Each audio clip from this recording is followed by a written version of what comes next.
Hey guys, I'm the Coaster Key, and welcome to Double Take. Now, Double Take is one of my pretty much infinite ideas for a episode, and essentially what it is I'm going to discuss the good of something, the bad of something, and then my overall conclusion of that thing. However, I will have to try to make the good and the bad evenly feasible and evenly argued. And although I will end up biased by the end of this video, I hope to give a good view into both sides of a matter. To kind of make this more even, one of the things we will be doing is flipping a coin to see which side I start out with. Heads being the good and tails being the bad.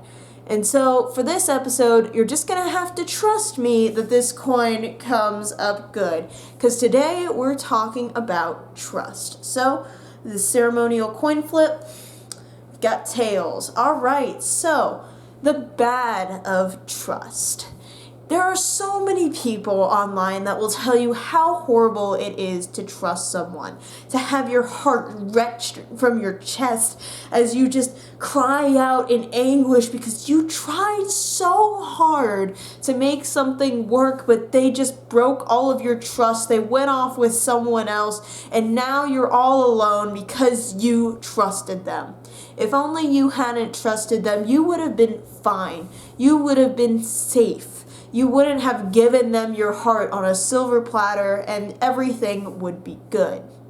The bad of trust has been shown to us in so many fairy tales. All of our heroes tend to be pretty gullible people.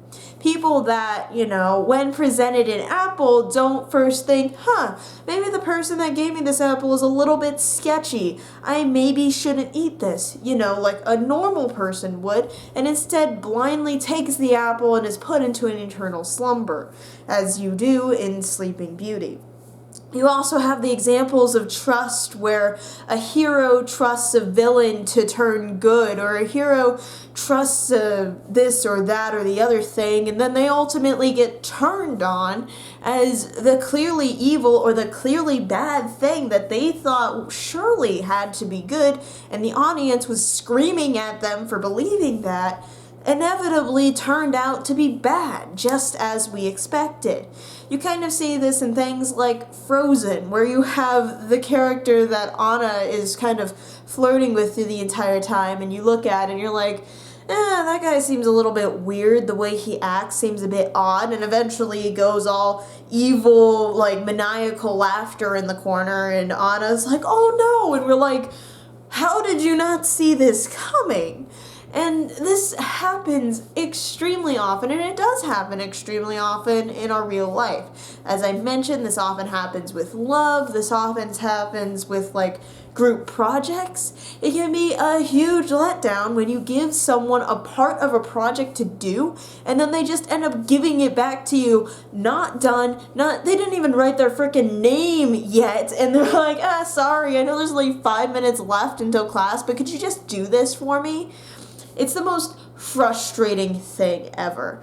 And we as a society have come to have this semi-belief that every man for themselves, every man is selfish, especially when one of these things happens.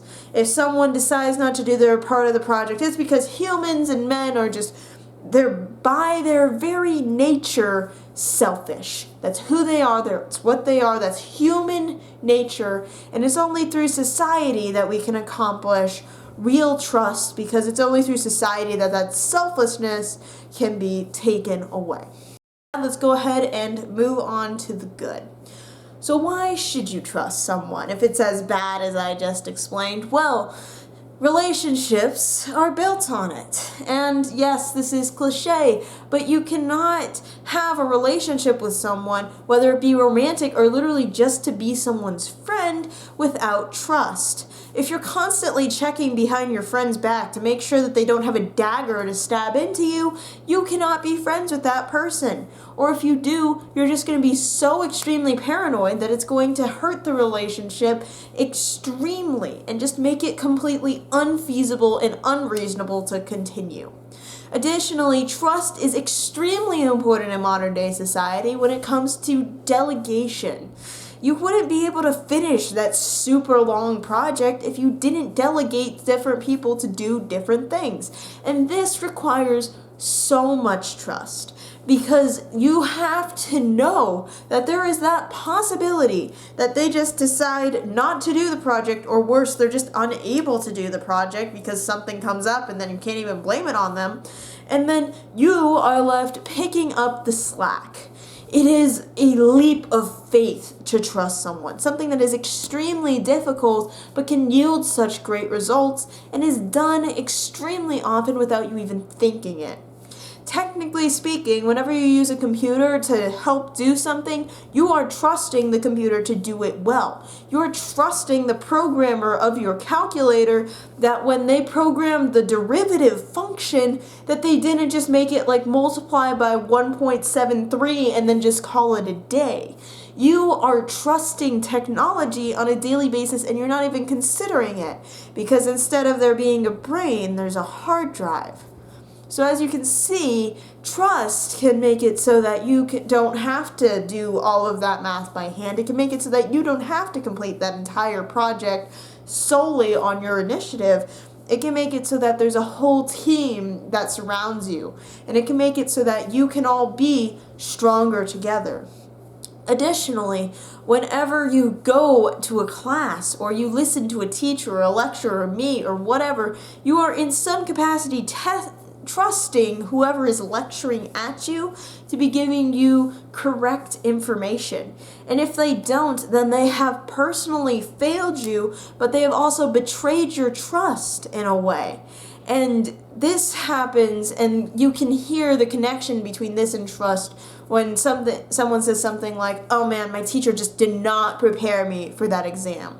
You had been trusting your teacher to go ahead and cover every single bit of information that would be on that exam so that you could be ready to take it and that you would be able to ace that exam. But because they didn't, they have betrayed your trust and left you to fail in a ditch alone, sad and foodless, as you die because you failed that calculus exam.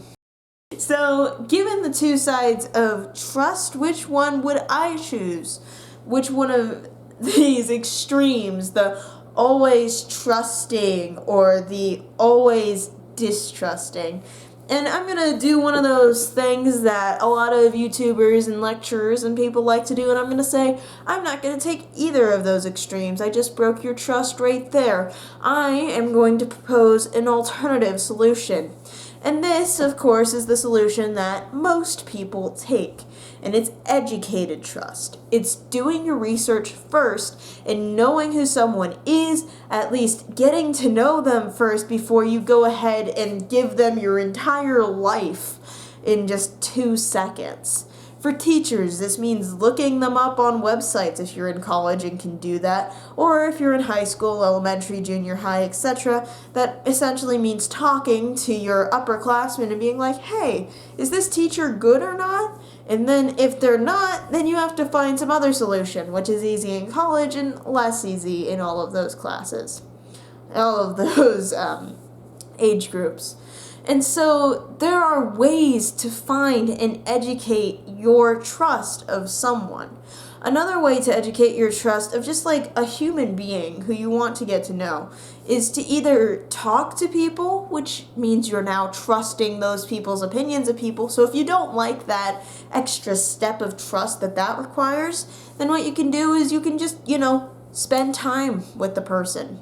Get to know them better, like actually talk to them and, be around them, because that way you can make an assessment for yourself without having to trust anyone else to do that. Therefore, you're not delegating any responsibility or subjecting yourself to the biases of other people. Instead, you can actually, get to know someone. And it is very vital that you take these steps and you still try to trust, and that you don't just decide that, hey, all this trusting stuff is way too hard. I'm just going to be a loner forever and life is going to be just fine, because truth of the matter is, we're in a society, and yes, cue the Joker meme or whatever, but we live in a society where we are all dependent on one another in one way or another. it doesn't matter who you are or what you do, you probably don't like grow your food by yourself and then, manufacture it so that you can get it into bread and then, manufacture it so you can sell and buy it yourself. You probably go to other people and have other people do all of that. And so you are trusting whoever grows that wheat to not poison it. You are trusting the manufacturers of that wheat to not go ahead and just destroy it and give you something else that's not actually wheat. You're trusting all of these people in these day-to-day interactions, and the only way that you could actually live completely without trust would probably be to study rocket science, study how to create metal from ores in the earth, and then figure out how to create a rocket and then go and mine your own fuel for said rocket and then build said rocket and then get in said rocket with all of your food that you've nevertheless been harvesting and growing for all of this time because you need a lifetime supply of food when you go up there. Oh, with preservatives that you have created, of course. Not just salt, because that's not going to help you forever. Oh, and then you have to have all of your water that you've purified yourself coming from, of course, all natural sources like, lakes or rivers or I guess the sea if you're up for desalination. And then you have to get all of this together, put it all onto your spaceship, go ahead and launch. Oh, make sure that you also created your own government that will actually allow you to launch and a spaceship into space, and while creating that government, you also can't trust anyone. And then you're going to go ahead and fly to some inhabitable planet somewhere that doesn't have any claims on it. And once you've done all of that, then you can finally live completely without trust. But as I don't think many of you are going to do that, I think educated trust is the best way to go. No, we don't want to be gullible. We don't want to be people that are just blindly trusting everything that everyone says because, yes, that can lead to hardship and pain and suffering. And it's not necessary to just be like, oh, that's fine, just give me all of it. That's not something you need to do.